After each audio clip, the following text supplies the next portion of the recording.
In the March of 1980, a letter arrived at Paramount Studios' Gulf and Western Plaza from California, addressed to the filmmaker Francis Ford Coppola. It had been written by Jo Ellen Misakian, a librarian at Fresno's Lone Star Elementary School, detailing her pupils' enthusiasm for their favourite novel, S. E. Hinton's The Outsiders, and their wish to see a film adaptation made of it. Also enclosed was a petition, signed by 110 of the children, and a copy of the novel itself.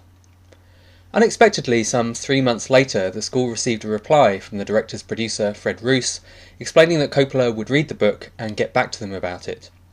In the months that followed, Roos continued to correspond with Misakian about the progress of the project, and, almost exactly 3 years after she had first written to the director, Francis Ford Coppola's production of The Outsiders was released across the United States, its cast of up-and-coming young actors helping to initiate the Brat Pack phenomenon which followed soon afterwards. Coppola had been one of the darlings of the American cinema of the 1970s, with his extraordinary run of critical and commercial successes, the Godfather films, The Conversation and Apocalypse Now. But by the early 1980s, both he and his production company, Zoetrope Studios, were facing bankruptcy. His musical project, One from the Heart, had grown from a small $2 million picture to a lavish spectacular costing over 10 times that amount, and its dismal box office returns had put him on the brink of financial insolvency. What had prompted The Outsiders, then, was the need for a commercial hit, but so too did it prove to be a means to another end. After reading the novel, he had been drawn to another of Hinton's books, Rumblefish, published some 8 years after her more famous debut, and one on a subject much closer to the director's heart. Its story, centred on the young Rusty James and his idolisation of his older brother, the motorcycle boy, in many ways mirrored his own youth, in the shadow of his own older sibling, August Coppola.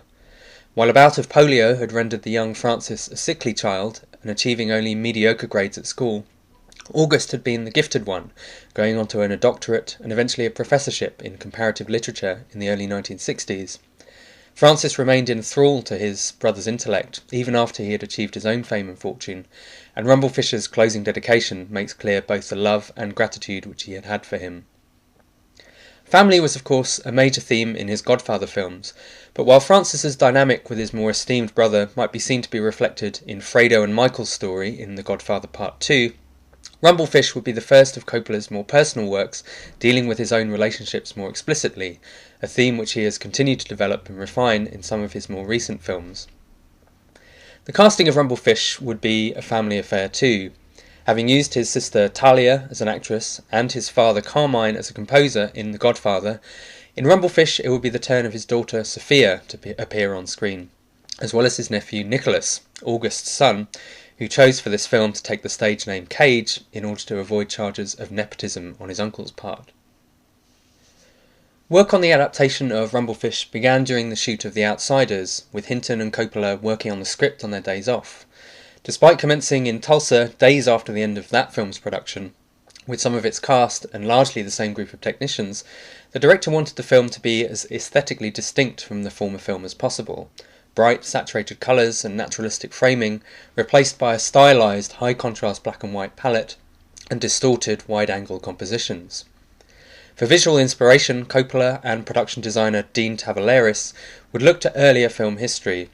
The German expressionism of the 1920s would be a key touchstone, in particular the nightmare-like claustrophobia of Robert Wiener's The Cabinet of Dr. Caligari, while Emil Jannings's expressive performance in F.W. Murnau's The Last Laugh was shown to the cast in order to illustrate how they were to physically embody their characters.